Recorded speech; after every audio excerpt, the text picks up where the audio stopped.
तन्हाई का अंजाम, एक खुददार औरत और बेवारिस मैयत।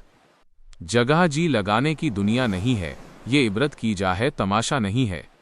खुददार औरत, लावारिस मैयत, ये अल्फाज चीख चीख कर उस सबक को बयान कर रहे हैं जो मेरा जिस्म मेरी मर्जी का नारा लगाने वालों के लिए शायद सबसे बड़ी हकीकत है। मर्जी भी उसी की थी और जिस्म भी उसी का, मगर अंजाम क्या हुआ? सन्नाटे से गूंजता कमरा, बंद दरवाजे के पीछे महीनों से खामोश पड़ी लाश। ना कोई आंख अश्कबार, ना कोई मातम, ना कोई दुआ। बस दीवारें थीं जो चीख चीख कर उस औरत की तन्हाई की गवाह थीं, जो कभी अपनी खुद मुख्तारी पर नाज़ा थी। उसने रिश्तों के रेशमी बंधनों को आज़ादी की जंजीर समझकर तोड़ दिया। फेमिनिज्म के अफ्यून से मदहूश होकर अपने ख़ानदान, भाई, बाप और सबसे बढ़कर अपने रब से भी रूठ गई। अदाकारा हुमैरा असगर, एक खूबसूरत चेहरा, एक आज़ाद औरत, एक मशहूर नाम। लेकिन क्या वाकई वो कामयाब थी? जब पुलिस एहलकार उसके भाई को फ़ोन करता है तो जवाब मिलता है, इसके वालिद से बात करें। और जब वालिद को फ़ोन किया जाता है तो एक बाप की ज़ुबान से निकलता है, हमारा उससे कोई ताल्लुक़ नहीं, हम बहुत पहले उससे नाता तोड़ चुके। लाश है तो जैसे चाहो दफनाओ।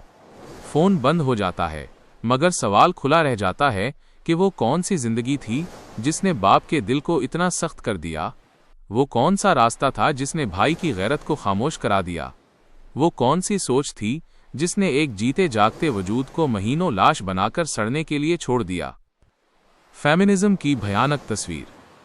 ये महज एक वाकया नहीं, ये फेमिनिज्म की वो भयानक तस्वीर है जो इश्तिहारात में खुशनुमा, तकारीर में मुतासिरकन और सोशल मीडिया पर इनकलाबी लगती है, मगर अंदर से खोखली, तन्हा और अंधेरे से लबरेज होती है।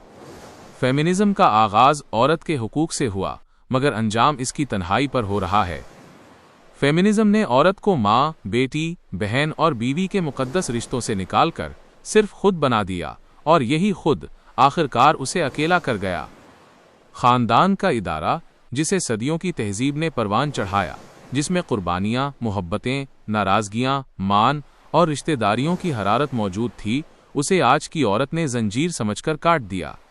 और जब वक्त की तेज़ धूप ने जलाया तो कोई सायादार दरख्त साथ न था। फेसबुक की दोस्तें, इंस्टाग्राम के फॉलोअर्स, ट्विटर की आज़ादी के नारे, सब खामोश थे। बाप का दरवाज़ा बंद था, भाई का दिल पत्थर हो चुका था, और माँ शायद बरसों पहले रो रो कर मर चुकी थी। मुआशरे का दोहरा मेयार। अजीब मुआशरा है ये भी, जहाँ अगर बेटी नाफरमान हो तो बाप जालिम कहलाता है, और अगर बाप लाताल्लुक़ हो जाए तो बेटी की खुदमुख्तारी का जश्न मनाया जाता है। औरत जब घर से निकले तो ताकतवर कहलाती है, जब तलाक ले तो बाहम्मत बन जाती है, जब रिश्ते तोड़े तो बगावत नहीं बल्कि खुद शऊरी करार पाती है, और जब मर जाए तन्हा बोसीदा लाश की सूरत तो सारा मुआशरा खामोश तमाशाई बन जाता है। हकीकी आज़ादी की तलाश। काश हुमैरा असगर ने जाना होता कि फेमिनिज्म माँ की गोद जैसा तहफ़्फ़ुज़ नहीं दे सकता।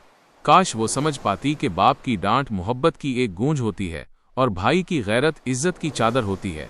काश वो जान पाती कि मर्द दुश्मनी का नाम औरत दोस्ती नहीं, बल्कि ये फिक्री गुमराही है जो औरत को उसके रब, उसके दीन और उसकी फितरत से काट देती है। औरत मजबूत ज़रूर हो, खुद मुख्तार भी हो, लेकिन वो अपने असल से जुड़ी रहे। वो माँ का प्यार, बाप की शफ़क़त, भाई की गैरत और शौहर की रिफ़ाक़त को बोझ न समझे। वरना फेमिनिज्म की राह में जो मंजिल है वो तन्हाई, बेरुखी और बेगोरो कफन लाश है। हुमैरा असगर चली गई, लेकिन फेमिनिज्म की धुंध में गुम और कितनी बेटियां ऐसी ही गुम हो रही हैं। बस हमें तब होश आता है जब ताफ़ुन ज़दा लाश दीवारों से सवाल करने लगती है, आज़ादी चाहिए थी ना, ले लो, मगर अब मेरे पास कोई नहीं।